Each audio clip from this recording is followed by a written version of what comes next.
Welcome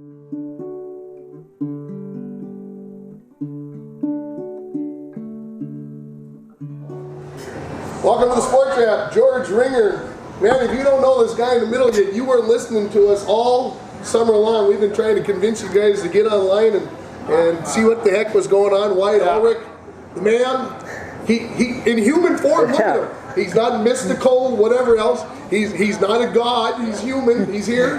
And wow, man, thanks for being here. Well, thanks for having me. I've been watching them all, so I got to be here, right? Yeah, you would have been shamed otherwise, no right? Kidding. Tell us your thoughts. Just the whole. Let's. Where do I start? Yeah, I was going to say, where do we start? I want to start with Richmond because we really haven't had a chance to talk about Richmond. So talk about Division I baseball first. Well, yeah, I mean, the last time I can remember I was in Sioux Falls, it was probably right after Bismarck, and then we went to school, of course, and now Richmond, COVID happened, and then Richmond, it was cool because all you had to do was play baseball. Like, you had class, but you couldn't really do anything else. You had to either go online, go stay home in your apartment, and then go to the baseball field. So that was kind of cool. But then, so it was like almost like professional baseball right there. Yeah, exactly. And then it was weird seeing how, I guess not weird, but how schedule formed everything was, like in their process of baseball practice. At St. John's, you had your 4 o'clock practice, go work out on your own, go to the games on the weekend. Richmond, you had your whole.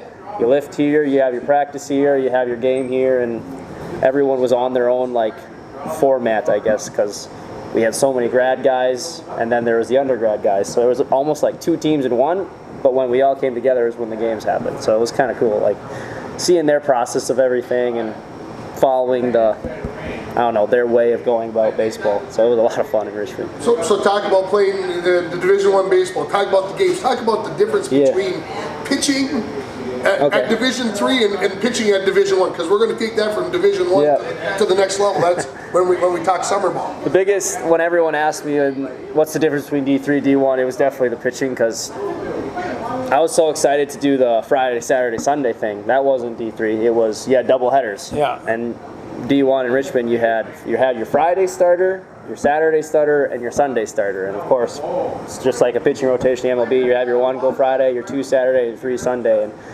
right away you can tell, like, compared to D3, you're just waiting for your fastball. You're waiting for that one right down the middle to hit in the gap. In D1, they're spotting up. They have 3 different pitches, and they're trying their best to, like, know the hitters, I would say. They don't really... They have their cool little cameras of watching past games, but I would say they're not necessarily know as much about you because you only play them once or twice. Well, Ringer hooked me up through ESPN, and he says, go watch that. And the first game I watched, and you were up, and all of a sudden you swat to right, and it was just like, that was kind of neat. And I thought, man, what was that? What was going on? And the next time up, you did it again, and I thought, it's kind of like the hit them where they ain't type situation, and they were adjusting over the other one. Now, do you see this coming? Are you just taking what they're giving you, or I mean, you seem to do it a lot. Yeah, I mean, back in the high school days when they're shifting you, or the St. John's days, you're like, I can probably do it. And then when Richmond happened, I wasn't.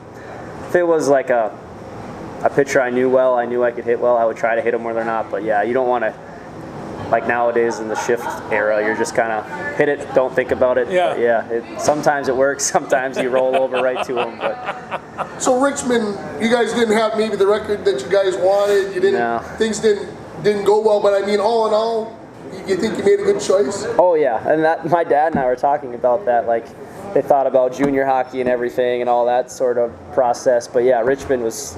It was funny, like, going in, we're all talking about how we're supposed to be the best team in the A10. Like, everyone thinks that, and then season didn't go so well, but I definitely made the right choice going there because my coaches, I've still talked to them today, of course, trying to figure out everything. So, yeah, I'm really glad I went there. Well, through this whole career, though, I mean, 4 years at St. John's, a year at Richmond, you've got some real top-shelf education. Oh, yeah. Still doing that. Yeah, still do. And we'll do it for a long time to come, I'm sure. That's the way that works. But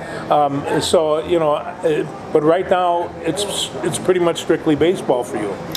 Yes and no. I have 1 class left. Okay. So then after that, I'll get my master's, and then hopefully strictly baseball, but we'll see what happens. Okay.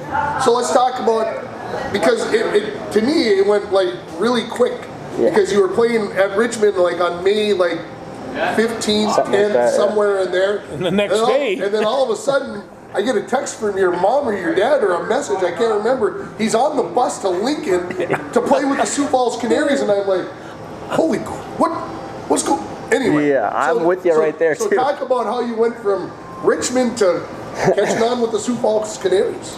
During the season in Richmond, head coach Tracy Woodson knew a guy in that league on a different team, though, Gary South Shore Railcats in Indiana. So I had a job already while I was in Richmond, so that was really cool. Not as much pressure as last game. You're like, what do I do now? But then the Sioux Falls Canaries, I think, were full. That's why I had Gary, if that makes sense. They had enough outfielders, so they had an injured outfielder, and then they're like, okay, did we change our mind? We want Wyatt. We take dibs.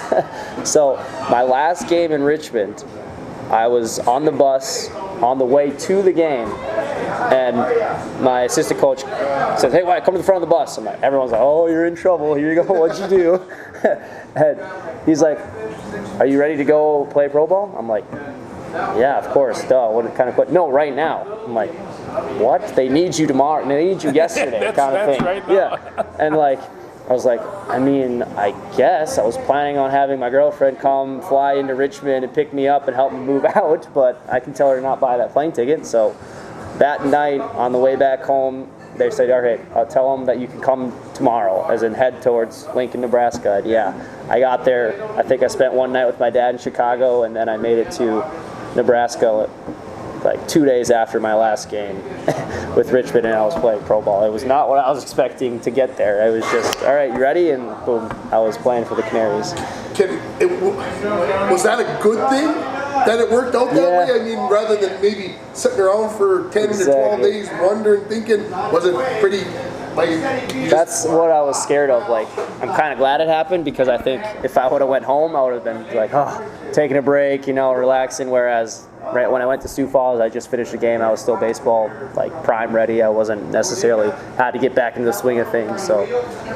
Well, you haven't noticed here, folks, yet. We've been on for 8-9 minutes here, but here's the bobblehead, the White Ulrich Mr. Lurk bobblehead that we spoke about so much, and whatever else. That's great. I'm going to skip ahead a little bit, because I want to discuss. There's so much to talk about. I don't even know where to keep it all going. So you make it to Lincoln. But then in the middle of the season, you guys get every Monday off in this league, it looked like, pretty much, which was a day to help make up games and travel, riding the bus, which we're going to talk about, and everything else. But you got a Monday off, and you got to go up to Bismarck, which I knew nothing about at the time. I don't need to be on the loop of everything, but pretty much everything I'd like to be in on the loop. But tell us about how they got you to Bismarck. What was the thought about you going up to Bismarck? So before, of course, the day after my game, we had this whole day planned, like unannounced, that we're going to have a Wyatt Ulrich bobblehead day, retiring my jersey on July, whatever it is, weekend. Yep. And then, of course, I'm going to Sioux Falls, and I check the schedule. I'm like, oh, great. So this retiring your number thing was before you ever signed with Sioux Falls. Oh my goodness. So we were trying, because he's got to do the promotional schedule for the whole summer, and so we had one date picked out. I'm like, I don't know if that'll work, because I don't know what I'll be doing this summer. I told him, he's like, all right, makes sense. If something happens, we'll change it. We just won't announce it. I'm like, all right, that's good GMsmanship. You know what you're doing. Yeah. So then we get my Sioux Falls schedule, and we're looking at all the dates, and we're like, oh, wow, you don't have any off days but on Mondays. And they're like, oh, that kind of stinks. We want it on a Friday, Saturday or something, so we get more people. Big crowd, exactly. And they're like, all right, we can hopefully make a Monday work. And I'm like, I hope. Well, at first we were trying to do the Saturday. We were hoping they'd give me an off day to let me just go to Bismarck. And then I asked my coaches, and they're like, we kind of have a rule where it's either if someone's getting married or someone died, we're allowing you to leave. So they're like, that doesn't really fit the bill. So then I tell GM again. He's like, all right, can we do a Monday? I'm like, I guess we can hopefully make it work. And we picked one where we were, I can't remember if I think we were at home, but we were going to go to Milwaukee, Wisconsin from Sioux Falls, South Dakota on Tuesday. So I'm in South Dakota on Sunday, drive after a game. I think Sunday evening or Sunday afternoon. Because you guys played on Sunday evening. And cross 2 more states. Yep. So this one was an afternoon game, thankfully, though. So right after the game, me and my girlfriend drove to Bismarck on Sunday night, got there at like 2 in the morning on Monday, got a hotel, waited till 7 o'clock for the game, and we had our whole bobblehead retire game on a Monday, and then I had to leave at like the 7th, 8th inning so I could make the bus for Tuesday morning, because I literally drove through the night because the game was at 7. I got home at Sioux Falls at like 4 in the morning, and the bus left at 5 in the morning from Milwaukee on Tuesday. But I made it. It worked. But you did. So not only did they retire your number, which is cool in itself, but did you know about the Hall of Fame? The Larks Hall of Fame, was that all part of it? Yep, it was all together. They said that, "Wow, we got a bobblehead made for you." I'm like, "Wait, what? What are you gonna do?" And they sent a picture. Yeah, we looked, and they got a cape and all, and it literally looks exactly like me, in my opinion, because the GM even told the guys that make the bobblehead, "We want them to kind of like Ichiro run out of the box." That's what they got. They have me running out instead of me just like, they said they were going to do me stealing second. And they're like, that's a weird one. So they had me hitting and swinging like I do. It's crazy how much they put into it to get it right. That is your swing. It's pretty cool. Okay, so let's go back to Lincoln. First game. Yep. More scared than you've ever been in your life? Yeah, he was pretty scared. For the first at bat, I was shaking in my boots, and I'm trying to research who this pitcher is. We were listening to it on the radio. Yeah, it was amazing. I wasn't that scared though. It was weird. I was like feeling like I was gonna be scared, and of course I was. But after the first at bat, I got out. I walked, I think. And then the second at bat, I got out. Third bat, I got out. I'm like, oh my gosh, now I'm really scared. Am I ever gonna get a hit? Are they gonna cut me? I start doing crazy mental things to me. But yeah, that first day was playing in University of Nebraska's field. That's Lincoln's field, is the Cornhuskers, and you're just looking around like, oh my gosh, this place is huge and beautiful. And so, yeah, that first day was scary for sure. So when did the scariness, when did it rub off? When did all of a sudden you're like, hey, this is my job now? Yep. When all of a sudden did it become like, all right, six days a week, I'm playing baseball? Yeah, when I finally got into routine of, like, I remember in the outfield the first game, I'm like, Wyatt, if you drop this fly ball under you, this is not going to be good. So after, like, I got used to catching the ball, making contact with the ball, I'm like, okay, you're playing baseball, just have fun. So I told myself, don't worry about the results, just have fun. And then that was kind of what happened. I didn't really think about it. I was just playing ball, and eventually it all came to fruition, and I was just playing the way I do. So you're giving me a description of one of my favorite baseball movies, Bull Durham. This is what the bus rides are? And I mean, it's pretty much. It's just, you know. Are the bus rides like what we see in the movies, or are they different now because of different a little? Because we got these. Exactly. Everyone's got their headphones in and sleeping and watching stuff, but. The one trip I remember vividly that was horrible. We go to Cleburne, Texas. On the way there, not bad. You're just trying to sleep the whole time, and you're playing cards with your friends, and you're watching movies. But on the way back, we have to like switch with the bus driver because it's too long of a trip or whatever. And we start driving, and we're like bouncing up and down. We're like, we look on the road. Is this like a bad highway, or is this just the bus? And then the next thing you know, we hit like just a bridge, and our heads almost hit the top of the roof of just the bounce. And we're like, I don't think that's supposed to happen. So he pulls over, and we're like, oh great, the bus is broke down. We're trying to go back home after a game, and he's like, the shocks aren't working. And we're like, well, we're not going to drive 14 hours to South Dakota with no shocks, right? No. Oh, yeah, you are. You got to get home. That's exactly what we did. He just looked and checked, and the whole trip we're trying to sleep, and we're the whole way for 14 hours, and no one got any sleep. People were saying, can we go to a gas station to get some alcohol at least so we can put this misery away? And stuff like that. Oh my gosh, it was horrible. But we eventually made it home, and I remember the last minute, everyone's getting their stuff on the top of the carry-on stuff, and everyone's bouncing, just trying to get off the bus. And, yeah, that was not good. Okay, so now we got to talk about the streaks. Okay. Talk about the 29-game hitting streak, the 51-game on-base streak. Most of us mortals will never experience anything like that. So we always talk about the ball looks like a beach ball to these guys because every time they hit it, did you kind of feel like that? Like the ball was in slow motion to whatever else? I mean, just talk a little bit about. Yeah, it wasn't more I felt like it was easy. It was more I knew I was going to do it because of the streak kind of thing. I remember vividly when my dad came to watch a game, I'm like, Dad, I'm on like a 12-game hit streak and no one's talking about it. Like, what the heck is going on? He smacks my shoulder. What are you doing? Shh, don't say Don't that. talk about streak. You're a goaltender. You should know those guys. It's like, shh, that's a good thing that they're not talking about it. And then like 5 or 4 games later, they finally start saying, oh, Wyatt finishes with his 18-game hit streak, and then it just kept going and going and going. And yeah, but during that time, I just remember like it seemed like balls I would hit 5 miles an hour, they somehow go between short and third. Balls that I hit for straight up in the air would fall behind third base and stuff like that. It was almost like back at freshman year, I had the same thing. I was hitting 500 and balls were just working. I don't know. It was weird. That's baseball. Yeah, Baseball, exactly. baseball. And I remember once, I can't remember if it was the last game, but I kind of got tight. I was like, all right, why? Now you're getting a little nervous kind of thing. And it eventually came to an end, but I was kind of relieved it did, because sometimes I would get up to the box and say, I need a hit. And there would be times where I'd swing at pitches that were probably not pitches I'd swing at. So I was kind of happy it went away, but it was just hard to like get on the back of my head. So think about this now. This just came into my head.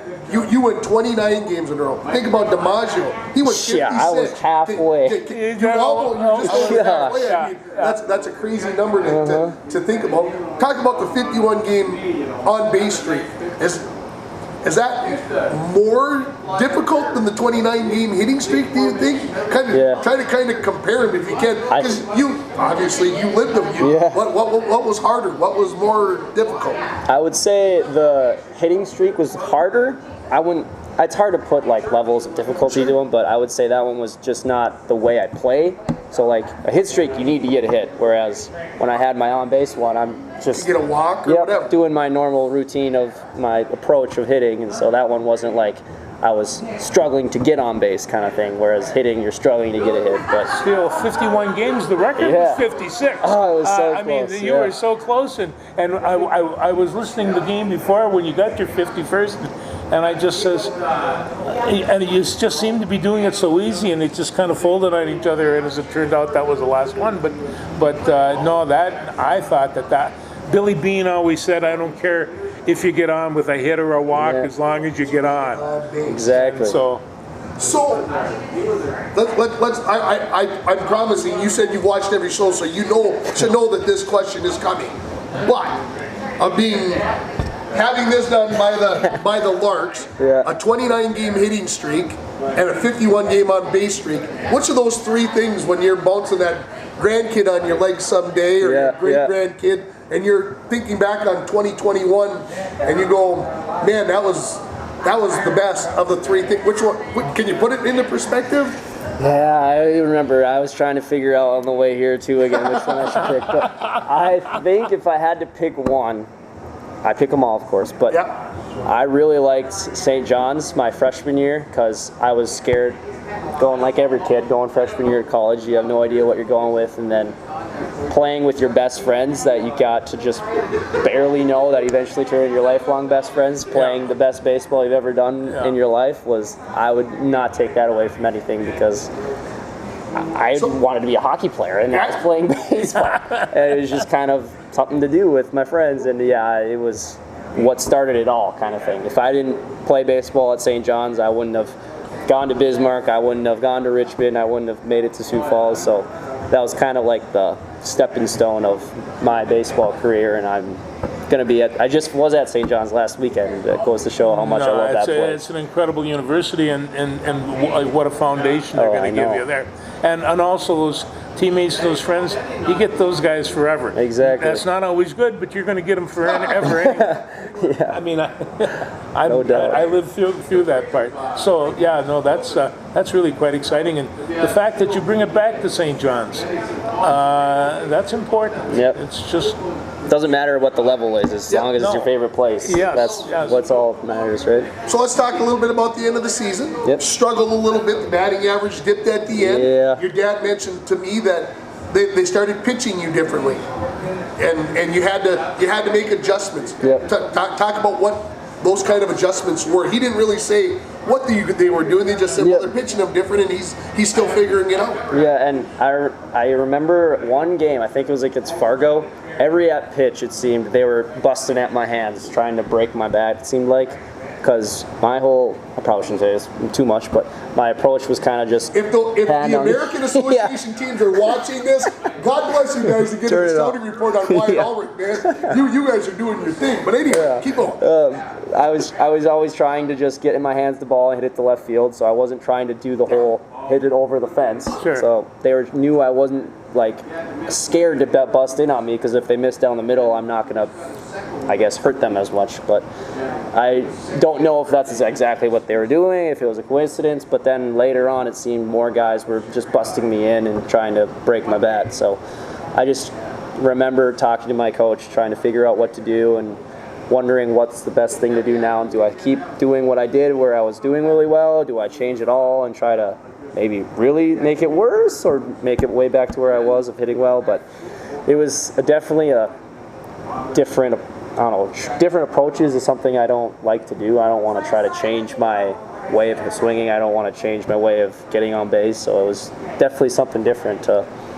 Well, tell us about the homer then. Yeah, that was the next question. You hit 1 home run this year, your first professional. That was a crazy day, because my couple of my best friends from St. John's came that day.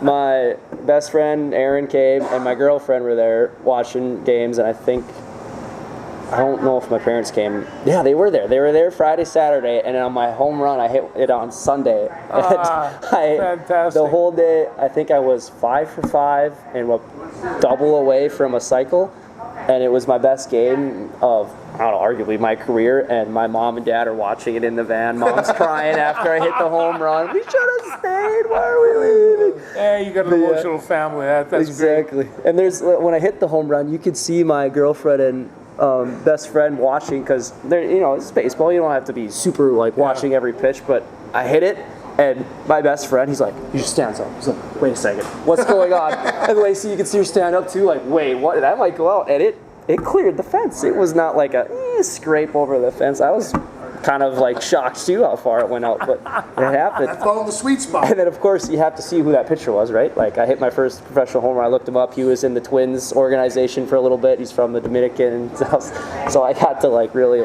that day was a pretty cool day. No, the man's on his way to the Hall of Fame. Yeah. There's and also you were fairly prolific at stealing bases. Yeah.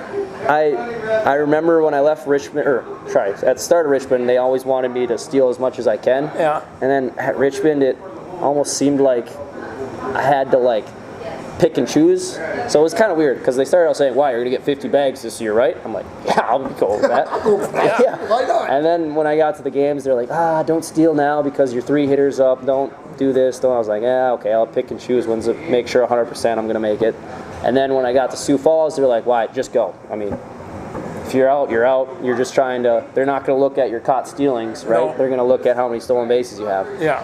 And right at the start, I got caught stealing so many times. So I was like, "Man, what is going on? Is it just I'm not doing well, or is it these catchers are way better?" And I would say it was a little of both. The pitchers get to home a lot quicker, and the catchers throw it to second a lot quicker. Yeah. So I kind of had to make sure I was getting good jumps. So a lot of the times in the middle of the season, I'd stop and I would be throwing out and go back, and then the next pitch I'd steal second. So eventually I got into the groove of stealing, and I kind of wish I got a little more, but 20 was a good number in my opinion. No, it was, and it grew steadily right through that. Yep. Yeah. Well, any way you can advance that runner, that's big. No doubt. Yeah. So now where do we go from here? It's mid-September. You say you got a class left.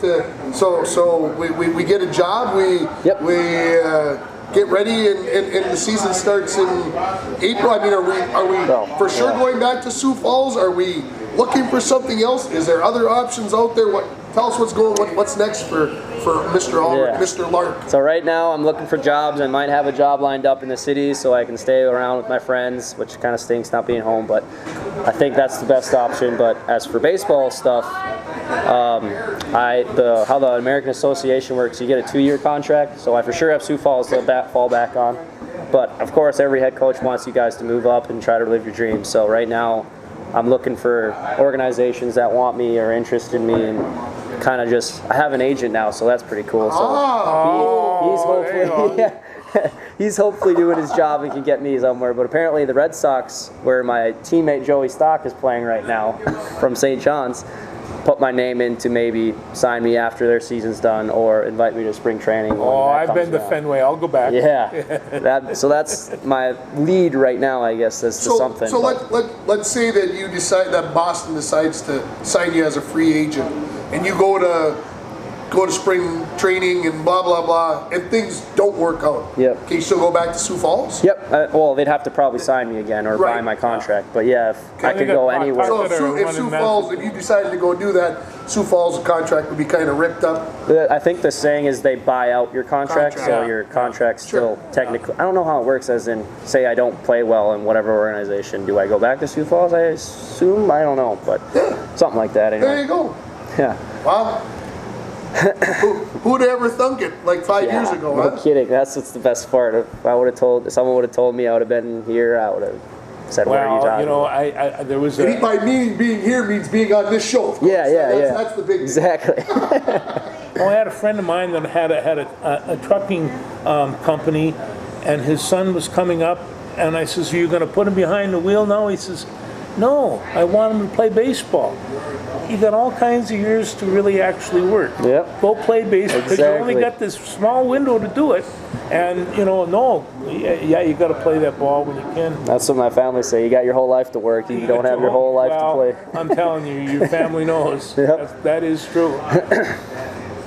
Okay, so you want to stay and talk a little sports with us? Yeah, for bet you sure. like I love talking sports. I know you I do. was more excited to talk about that, right? Well, we had to get the formalities out of it. Everybody else been like, what in the heck are they doing? Talking football with a baseball guy now? Yeah. So, what about the NFC North? They did a really good job, didn't they? Yeah, right? Oh, Yeah. Everyone's tied for first. Everybody's tied for first. They put the Vikings on top 0-1, and they're in first place. Well, they had the closest game, Points right? differential or whatever. But I have to say, and I don't know how you guys, if you saw it or how you felt about it, but that was absolutely the poorest performance I've ever seen by Aaron Rodgers. It was an embarrassment. I did not watch it down. But when I saw it- his stats on Monday morning, I was utterly stunned. Well, it was one of the worst performances I've ever seen by him, but it was probably the worst performance by any quarterback in the league on Sunday, and my mouth was wide open, full. And then, So is the NFC North the new NFC East, where last year it looked like 7 wins might win you the division? and it's still good, and that's what I said. That the Vikings aren't very good, and they might win the division. Yeah. So is it an aberration? I mean, is New Orleans just that good?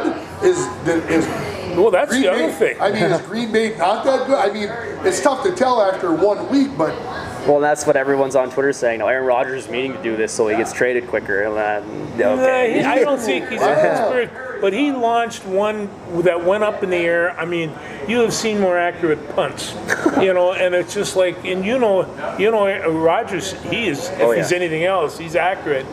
And it's just like and then the next day the sports analysts were saying, I can't believe that I was watching the very same man that was MVP last year, that went into the NFC Championship. They just were MVP? stunned. MVP. I mean, it was... Well, and I also wonder, too, like, he held out in training camp forever, right? So he had no reps as much as anybody else. Maybe he was... he's still Aaron Rodgers, though. So Well, a question I have for either one of you guys, do you think that the lack of reps, both for the Vikings and for Green Bay, had a lot to do with it? well, and I believe that it does, the way that the offensive line for the Vikings played. I mean, each of the 5 guys had at least 1 penalty in the game. When you're getting false start penalties, that tells me that you're not playing together. Well, 2 and 3 in a row. Yeah. And I heard the Cincinnati wasn't packed, so it wasn't like it was the noise that they were getting. It was half Vikings fans. Yeah. What you could tell, they were wearing purple jerseys. So to me, that's what it is. But I mean, I don't have any proof that Cincinnati didn't do the same thing, that they weren't playing their guys together. So I'm a big believer in getting reps, not overworking. And I understand it's a 17-game season, but when you're getting ended up 16 penalties in the game, 12 of them accepted. That's a bad sign, and I think as much as Zimmer wants to blame the guys for it, and he can a little bit. I want to blame him a little bit for not playing the guys together.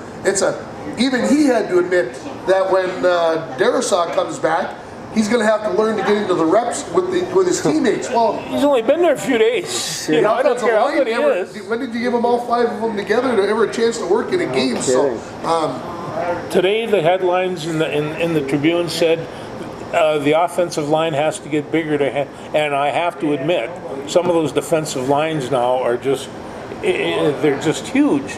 We'll talk a little bit about Mick Tingelhoff in a little bit.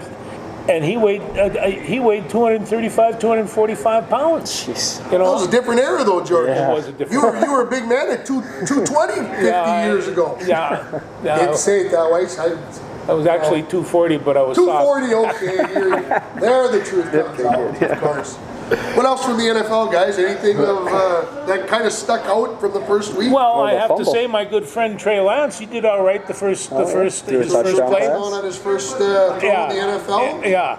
No, I think I don't want to make any predictions because I'll tell you, Garoppolo is really a fine quarterback, but this kid's destined for stardom. There's no two ways about it. And there's a reason they drafted him. There's a reason they drafted him. And and anybody from Marshall, Minnesota, you got to kind of pull for him. But this goes like I was talking before about Kirill the Thrill and all these young tennis players and all. The switch is going to the youth, and I mean, and even younger than our friend here. And it's just, they're coming up 18, 19 years old and golfing. It's really pretty remarkable watching these young people break in. And that's why you love the guys like Tom Brady that are 43, 44, still kicking and doing better than just kicking. Well, making Super Bowl runs. It's crazy how many. You were going to say something about a fumble. Oh, Delvin Cook's fumble? Yeah. Was it a fumble? I didn't get to see it. I was listening on the radio. So here's how close it was, I believe. If that referee would have said he was down, that's what I was the Vikings would have kept the ball. Yeah. There was not enough evidence in that video to overturn it. Yeah.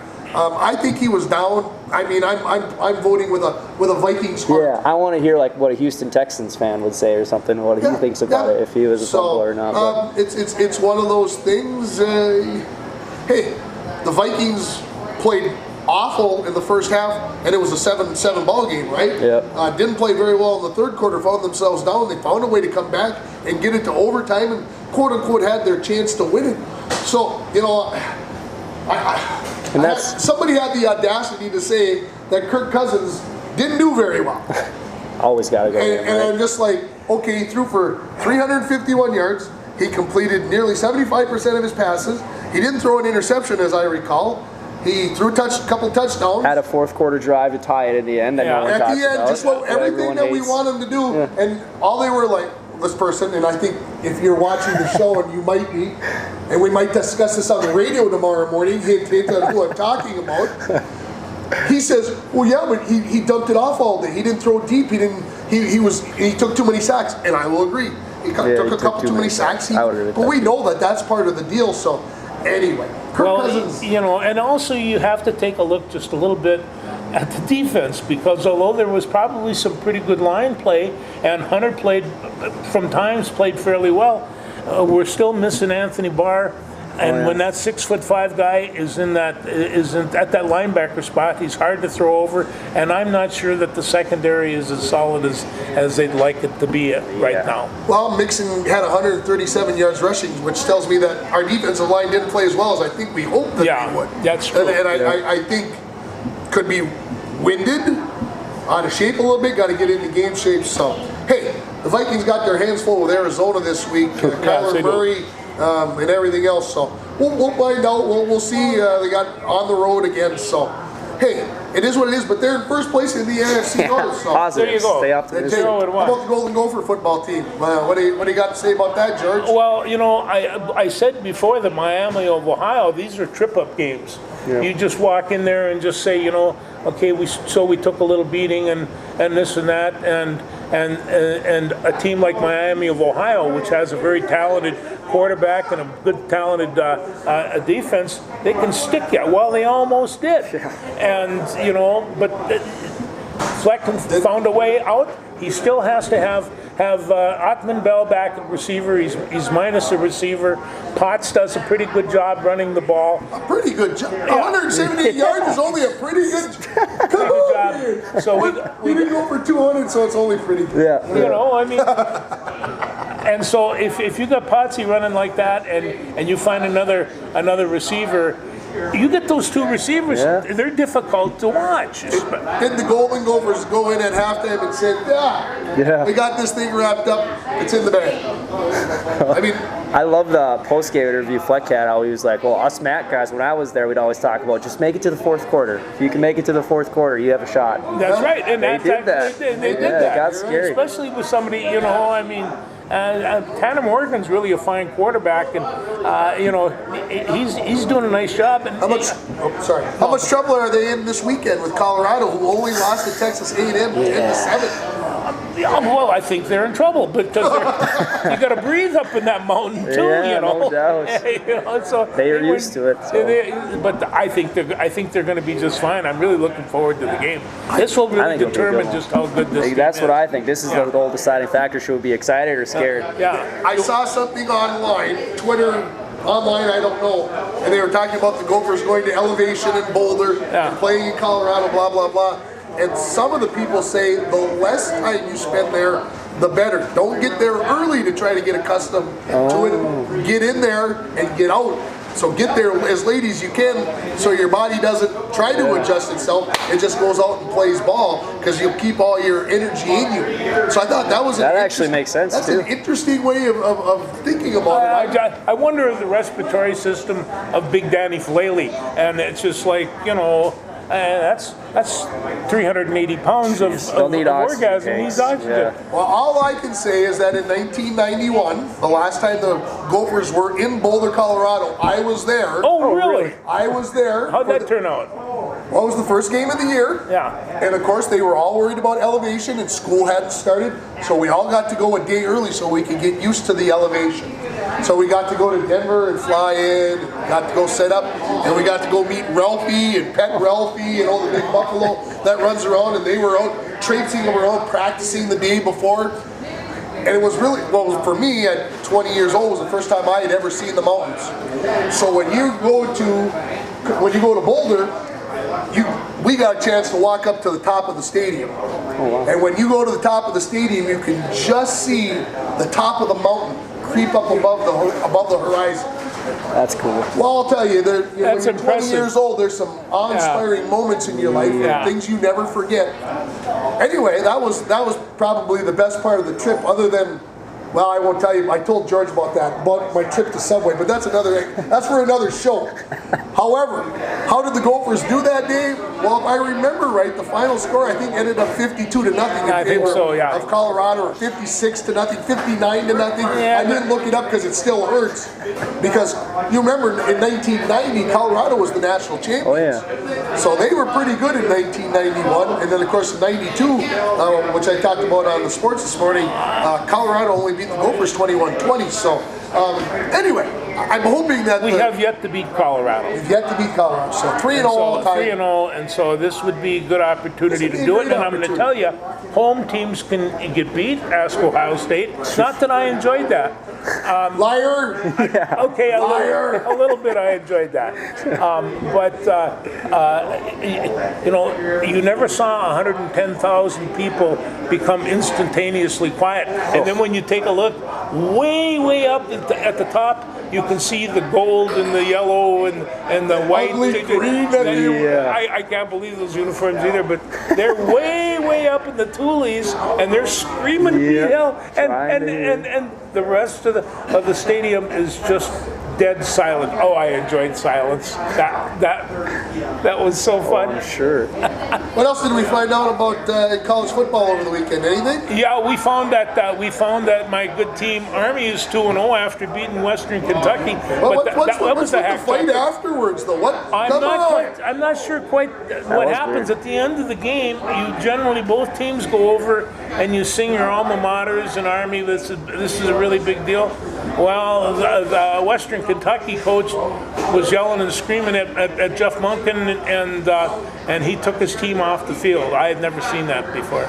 Yeah, it was weird. Yeah, it was definitely one of those things that kind of made you go, yeah, it just didn't make sense. I thought for sure you would talk about your Bulldogs. Yeah, I'm coming up there. Come on, let's talk coming up there. That was the last game that I saw, and of course, the Bulldogs had not beaten Mankato in 5 games. Wow. And so they're coming back up there. Mankato's ranked 3rd. The Bulldogs are ranked 20th, and they went up there, and the Bulldogs give them a thorough thrashing. And there was not only did John Larson have a very good game, the defense shut him down the second half. They only put up 10. Mankato only put up 10 points, 250 some total yards.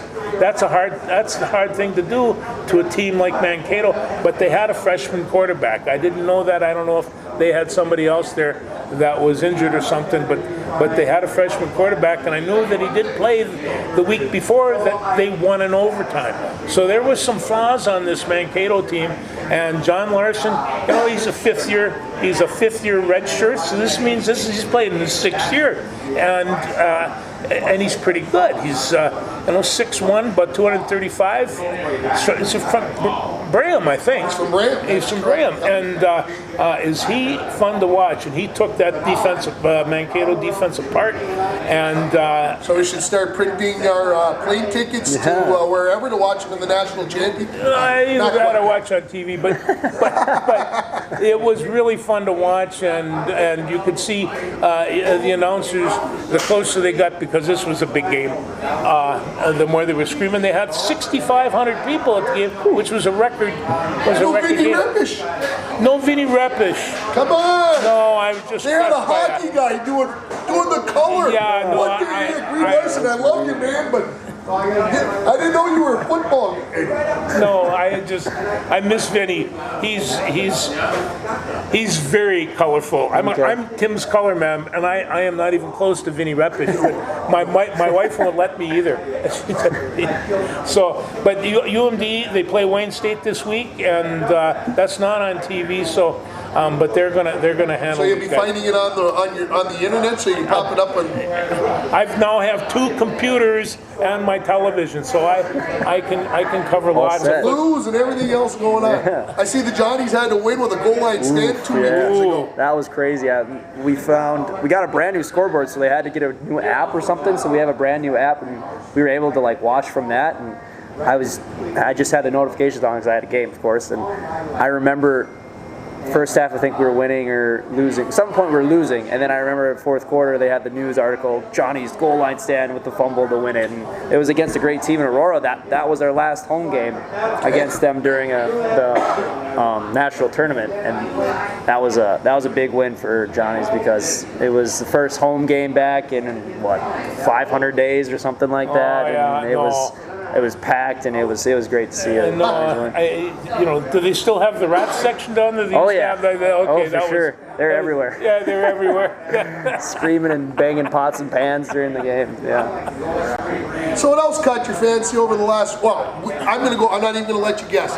You talked about youth earlier. We got to talk U.S. Open tennis. We have to talk it, and Emma. 18 years old, what a classy girl. I mean, she gets a letter from the Queen of England. She's British. Classy? No, she's you have to be, right? Yeah, and she's beautiful, and she's long and lean, and can she ever swat the old ball? And 18 and 19-year-olds in the finals. I did watch the finals. I'm not that big of a tennis fan, but I couldn't turn it off. They just really were working hard. And 2 unseeded women, first time ever in a major final, 2 unseeded players. And of course, Emma Raducanu, the one who won, she was a qualifier. She had to play 3 matches just to get into the tournament. Yes. Can you imagine? I think she never lost. She didn't lose a set. No. 10 matches. She didn't lose a set the entire way. She went from 150th to 23rd, I think. Yeah. That's a big jump. She moved up in the rankings. I think her days as an unknown are over. Yeah, for sure. Better be. It's kind of like Wyatt Ulrich. He's not an unknown anymore. No, Minnesota. The pitchers, they take out that little thing there. Oh, yeah. Yeah. Lift up their hat. Okay. So anyway, pretty exciting. And of course, Djokovic lost the chance to win the calendar Grand Slam, something that Rod Laver last did in 1969, and I've never been a big Djokovic fan. I did feel bad for him. There was a little weird part of me that you get that close and you lose that last match, but there were signs throughout the tournament. He lost the first set in 5 straight matches, and he came back in the first one, but couldn't pull it off in the last one. Well, and that's in the men's tennis. There's also a generational change coming up there, and it's just it's so obvious, and you just see it coming. And there's, boy, are these kids ever good? And they have the legs to stay with it. So it's fun to watch. As much as I love Roger Federer and Rafa Nadal, their time is over. It was a great run. We loved you. But go sail off into the sunset and live off the interest in the businesses and whatever else. And Djokovic, you can hang around for a couple more years. You're still there. And I keep saying this about Serena Williams. She might have one final runner, but I don't think it's there. No, she's got other things on her mind, and there's when you get a young guy that can play baseball, don't have to worry about the rest of that stuff. That helps. Well, we know that as you get a little bit older, you just don't recover. No, you don't. Like you used to. It's a God-given fact. Some of those freaks of nature are able to defy the odds, but most of us mortals cannot. No. What else? What else over the last? Let me just check my notes so I don't miss anything here. But I know we've got to do an obit here at the end, but I'm going to do 2 of them. You're going to do 2 of them. 2 obits. 2 obits. All right. Let me see here. That's okay. The 2 obits. One is a guy named Sam Bam Cunningham. Oh yeah. Sam Bam Cunningham.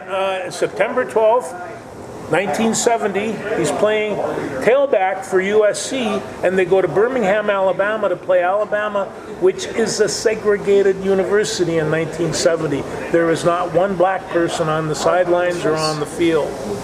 Now, Bear Bryant knows, because he can see where the talent is. He talks to the Grambling coach, and he says, I've got to get a chance for the people to get used to the fact of having an integrated football team. He says, well, they get Southern Cal. Southern Cal went down there. Sam Bam Cunningham started his first varsity football game as a sophomore. Freshmen couldn't play in those days. And he ran all over Alabama and beat them like 34-12, or what the heck was it?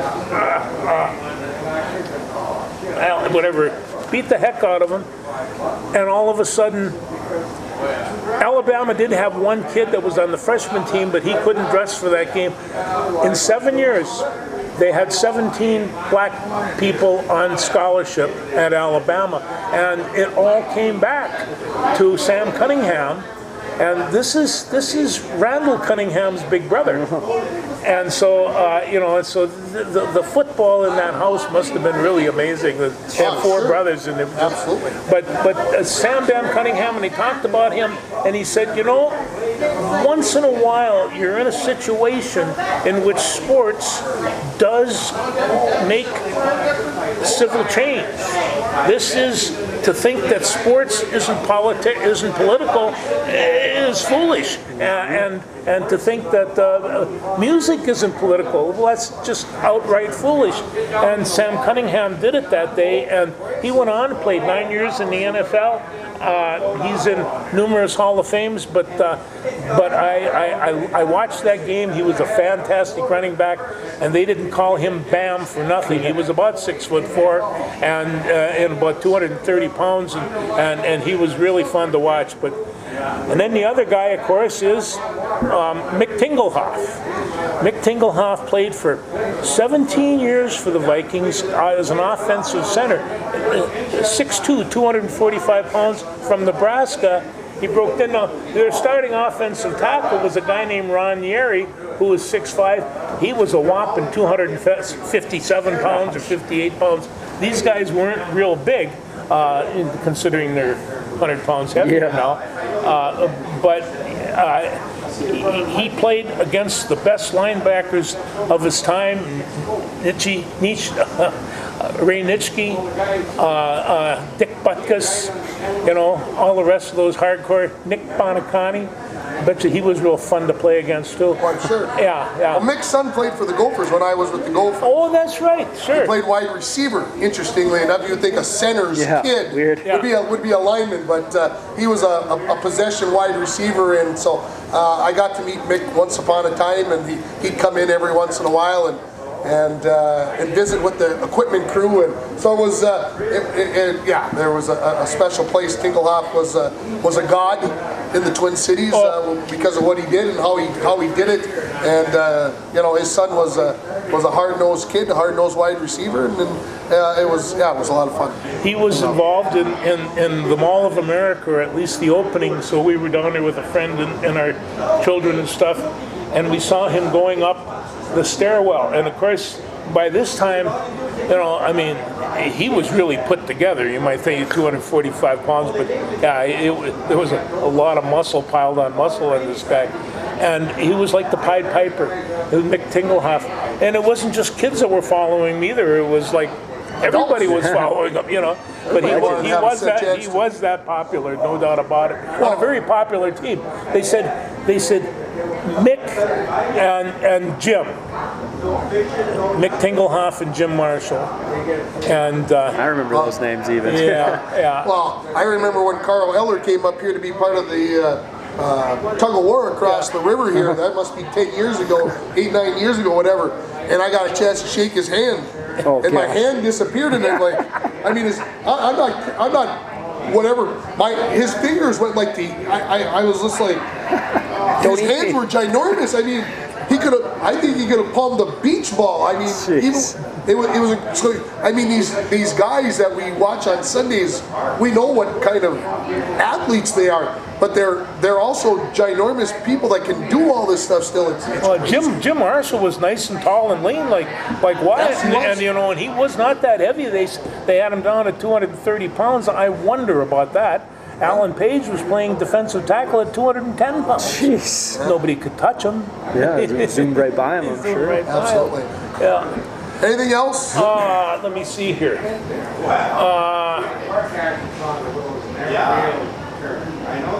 Yes.